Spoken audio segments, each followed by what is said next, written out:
Hello प्यारे दोस्तों, तो इस वीडियो से हम हिंदी भाषा के बारे में बेसिक्स सीखना शुरू करने जा रहे हैं। तो हम हिंदी का सब्जेक्ट अब उठाने जा रहे हैं और इस वीडियो से हम स्वर और व्यंजन के बारे में जानना सीखेंगे। ठीक है, जैसे इंग्लिश की भाषा में जो अल्फ़ाबेट्स होते हैं 26 अल्फ़ाबेट्स A to Z, उनमें 5 वॉवल्स होते हैं A, E, I, O, U, और बाकी अपने बचे हुए 26 माइनस 5 21 अपने कॉन्सोनेंट होते हैं। तो हिंदी में स्वर और व्यंजन हम उसे कहते हैं। ठीक है, स्वर कह लीजिए वॉवल्स की तरह होते हैं और व्यंजन कह लीजिए आप कॉन्सोनेंट। ठीक है, तो हिंदी के वॉवल्स को स्वर कहते हैं और हिंदी के कॉन्सोनेंट को व्यंजन कहते हैं। आइए स्वर व्यंजन क्या होते हैं और कौन कौन से होते हैं इनके बारे में जानते हैं। तो इस वीडियो में जितना हो पाएगा ठीक है, नहीं तो फिर सेकंड पार्ट बना देंगे और सभी पार्ट 1, 2 एंड 2 का लिंक मैं वीडियो के डिस्क्रिप्शन में प्रोवाइड कर दूँगा आपको। तो स्वर क्या होते हैं? स्वर वे ध्वनियाँ होती हैं जिनका उच्चारण किसी अन्य वर्ण की सहायता के बिना किया जा सकता है। स्वर के उच्चारण के लिए किसी अन्य वर्ण की, किसी अन्य ध्वनि की जो है वो किसी अन्य वर्ण की हमें सहायता नहीं लेनी पड़ती। ठीक है, और हिंदी भाषा में कितने अपने स्वर होते हैं? हिंदी भाषा में हमारे 11 स्वर होते हैं, 1 1 11। और ऐसे वर्ण जिनके उच्चारण के लिए किसी अन्य वर्ण की सहायता की आवश्यकता नहीं होती। ठीक है, किसी अन्य वर्ण की सहायता हमें नहीं लेनी पड़ती उनके उच्चारण के लिए, वो हमारे स्वर होते हैं। ठीक है, तो नोट कर लीजिए कि स्वर क्या, हमारे स्वर क्या हैं कि जिनके उच्चारण के लिए किसी अन्य वर्ण की सहायता की आवश्यकता नहीं होती। और स्वर होते कितने हिंदी भाषा में? 11 स्वर होते हैं, 1 1 11। ठीक है, और आगे हमारे पास है कि वॉवल, ये तो वॉवल थे। ठीक है, स्वर यानी कि वॉवल, और कॉन्सोनेंट यानी कि व्यंजन। व्यंजन किसे कहते हैं? जिन वर्णों का उच्चारण बिना किसी अन्य वर्ण के नहीं किया जा सकता, उन्हें व्यंजन कहते हैं। कि जिन वर्णों का उच्चारण करने के लिए आपको स्वरों की सहायता लेनी पड़ती है, जिन वर्णों का उच्चारण स्वरों की सहायता के बिना नहीं किया जा सकता, उन्हें व्यंजन कहते हैं। ठीक है, और व्यंजन कितने होते हैं? 33 व्यंजन होते हैं। तो कहने की बात यह है कि जो हमारे स्वर होते हैं, स्वरों के केस में उनके उच्चारण के लिए किसी अन्य वर्ण की सहायता नहीं लेनी पड़ती। लेकिन जो हमारे व्यंजन होते हैं, व्यंजन का उच्चारण अन्य वर्ण की सहायता के बिना किया नहीं जा सकता। ठीक है, उनके उच्चारण के लिए स्वरों की सहायता के बिना नहीं किया जा सकता, यानी कि स्वरों की सहायता लेनी पड़ती है। ठीक है, स्वर के लिए किसी और अन्य वर्ण की सहायता नहीं लेनी पड़ती और व्यंजन के लिए स्वरों की सहायता लेनी पड़ती है। हिंदी भाषा की लिपि जो होती है उसे हम देवनागरी कहते हैं। ठीक है, हिंदी भाषा की लिपि, हिंदी भाषा जैसी लिपि में लिखी जाती है वो देवनागरी लिपि होती है। ठीक है, तो जो परिवर्धित देवनागरी वर्णमाला है उसमें जो स्वर हैं वो आपके पास ये 1 2 3 4 5 6 7 8 9 10 11, आपके पास 11 स्वर हैं। ठीक है, जैसे हमने ऊपर बात की थी कि अपना हिंदी भाषा में 11 स्वर हैं। ठीक है जी, और स्वर कौन कौन से हैं?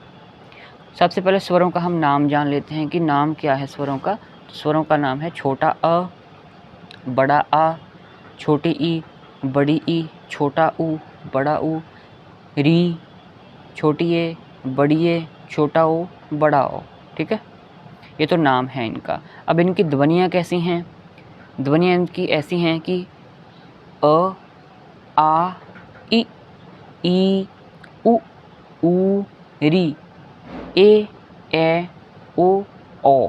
ठीक है, जो हमारे ये हैं छोटा अ, छोटी ई, छोटा ऊ, छोटी ए, इनकी शॉर्ट ध्वनियाँ आती हैं। ठीक है, शॉर्ट इनकी ध्वनियाँ होती हैं। जो हमारा बड़ा आ, बड़ी ई, बड़ा ऊ, बड़ा ओ, छोटा ओ, ठीक है, इनकी लॉन्ग ध्वनियाँ होती हैं।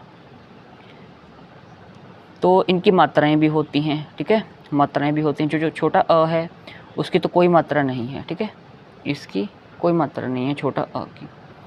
और बड़ा आ की ये मात्रा है, छोटी ई की ऐसे है, बड़ी ई छोटा ऊ, बड़ा ऊ, री, छोटी ए, बड़ी ए, छोटा ओ, बड़ा ओ। ठीक है, तो मात्राओं के बारे में अगर थोड़ा सा हम देखें तो वो इस प्रकार होगा कि जैसे मैंने यहाँ पे अ लिखा है ना, तो इसके साथ कोई मात्रा नहीं है। ठीक है, नुक्ता है, नुक्ता। अब अ के पीछे मैंने ऐसे वन सा लगा दिया तो ये बड़ा आ की मात्रा हो गई। ठीक है, बड़ा आ की मात्रा होगी। और मान लीजिए म की एग्जांपल लेते हैं। अब म में कोई मात्रा नहीं है तो ठीक है, तो ये नुक्ता मात्रा हो गई।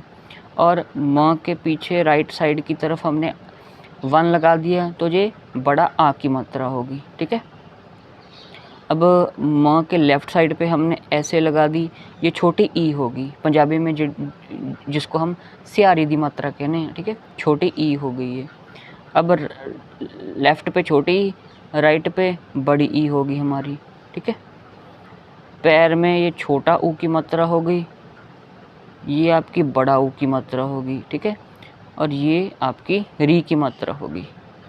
जैसे म के पैर में री, आधा त और क, मृतक, मरा हुआ। ठीक है, ये एक शब्द है। तो म के ऊपर ऐसे होगी हमारी छोटी ए की मात्रा।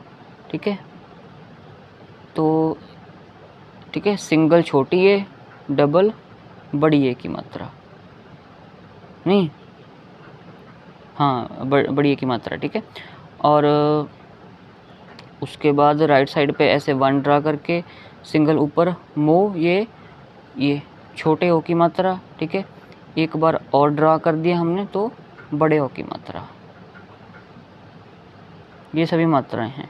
अब इनका उच्चारण भी देख लेते हैं।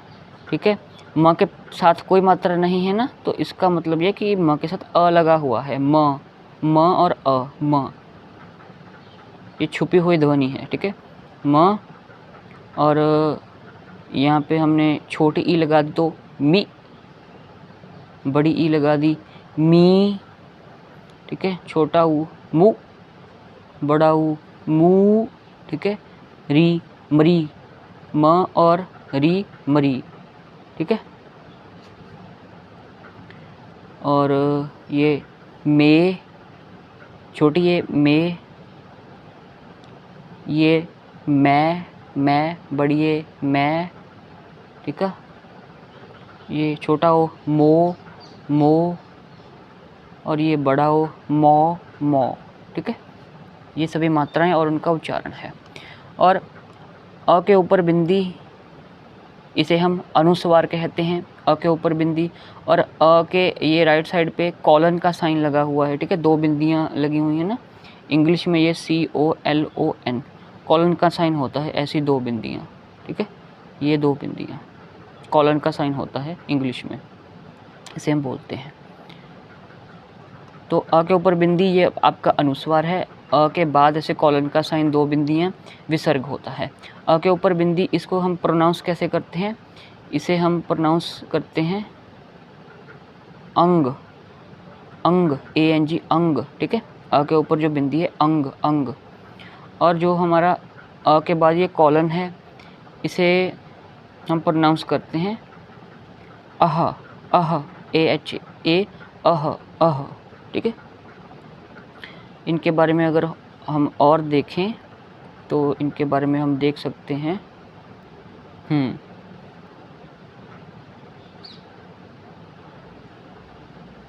इनके बारे में नीचे दिया गया था, हाँ ये रहा। ठीक है, अ के बाद दो बिंदियां अह, जैसे अतः, नमः, पुनः, प्रातः। प्रातः मतलब सुबह होती है, सो को छोटा ऊ ब ह, सुबह यानी कि सवेर। तो अ के बाद ऐसे दो बिंदियों को हम अह प्रोनाउंस करते हैं। ठीक है, अतः, नमः, पुनः, प्रातः। ठीक है,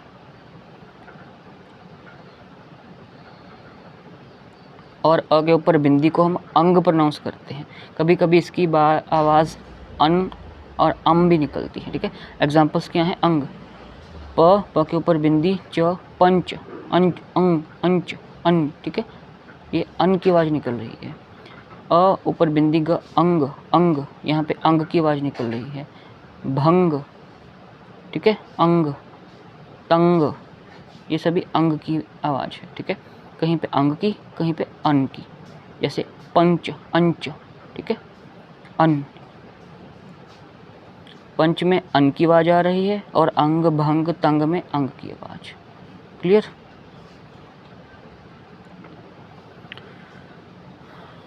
तो ये हमारा हो गया, स्वर हो गए, उनका उच्चारण हो गया, मात्राएं होगी, अनुस्वार विसर्ग हो गए। और आगे ये मात्राओं का टेबल दिया गया है, ठीक है। यहाँ पे स्वर हैं, इंग्लिश में उच्चारण, ये उनका सिंबल और ये लेटर के साथ सिंबल, ठीक है। छोटा आ, बड़ा आ, ई, ठीक है, ये सिंबल है। छोटे आ का कोई सिंबल नहीं होता, ये ऑलरेडी हम बात कर ही चुके हैं। अगर आपने स्क्रीनशॉट लेना है तो ये लीजिए, पहले आप इतना स्क्रीनशॉट ले लीजिए, अपना छोटा आ से लेके छोटा ऊ तक ले लिया, 1 2 3 ले लिया स्क्रीनशॉट।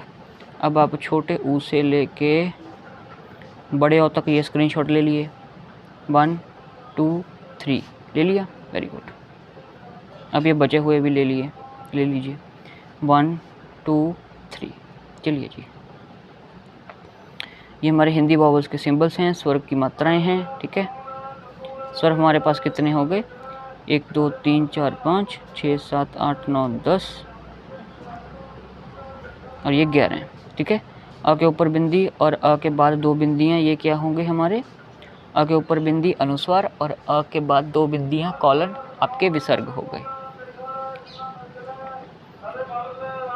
और स्वरों के प्रकार भी होते हैं आगे, टाइप्स ऑफ वॉवल्स भी होते हैं, स्वरों के भी आगे प्रकार होते हैं। एक आपके हस्व स्वर हस्व, एक दीर्घ स्वर दीर्घ, ठीक है, और एक हमारे प्लुत स्वर, ये होते हैं। तो सबसे पहले अगर हम बात करें हस्व स्वर के बारे में, जिस अक्षर के उच्चारण में बहुत कम समय लगता है उसे हस्व स्वर कहते हैं। जैसे ये छोटा आ, छोटे ई, छोटा ऊ, अ ई उ, कितना कम समय लगा, ठीक है। दीर्घ स्वर वो होते हैं जिनके उच्चारण में एक मात्रा से 2 गुना समय लगता है, उसे दीर्घ स्वर कहते हैं। दीर्घ मतलब लंबा, ठीक है। जैसे बड़ा आ, बड़ी ई, बड़ा ऊ, रीच, ठीक है, अपना छोटी ए, बड़ी ए, छोटा ओ, बड़ा ओ, इनको थोड़ा सा एक मात्रा से ज़्यादा समय लगता है। आ, ई, ऊ, री, ए, ओ, ये हमारे सभी दीर्घ स्वर हो गए। और प्लुत स्वर वो होते हैं जिन शब्दों के उच्चारण में एक मात्रा का 3 गुना, तिगुना, 3 टाइम्स समय लगता है, उसे प्लुत स्वर कहते हैं। जैसे हे पिता, पीछे एक्सक्लेमेशन मार्क है, ठीक है, हैरानी का साइन, एक्सक्लेमेशन मार्क। हे मोहना। और प्लुत स्वर का प्रयोग होता कहाँ पे है या किस सिचुएशन में आपको देखने को मिलते हैं प्लुत स्वर? वो ये है कि प्लुत स्वर का प्रयोग किसी को पुकारने, रोने, जोर से गाने या नाटक संवाद में किया जाता है, ठीक है।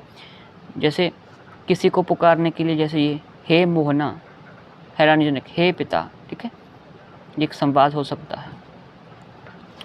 तो ये तो हमारी सारी बातें थी स्वरों के बारे में, ठीक है। आपको पता है कि हिंदी भाषा जो है उसको हिंदी भाषा की वर्णमाला को 2 चीज़ों में कैटेगराइज किया गया है, एक तो स्वर और एक व्यंजन। स्वर हमारे 11 होते हैं, स्वरों के बारे में हमने बात कर ली। स्वरों से मात्राएं बनती हैं, 11 स्वर 11 मात्राएं, ठीक है। स्वरों के बारे में हमने बात कर ली है और इस वीडियो में इतना ही, स्वरों के बारे में ही हम बात करेंगे। अगली वीडियो में हम व्यंजन के बारे में बात करेंगे, ठीक है। तो दोनों पार्ट्स का लिंक मैं इस वीडियो में आपको प्रोवाइड कर दूँगा। Thank you very much. Channel को आप सब्सक्राइब कर लीजिएगा।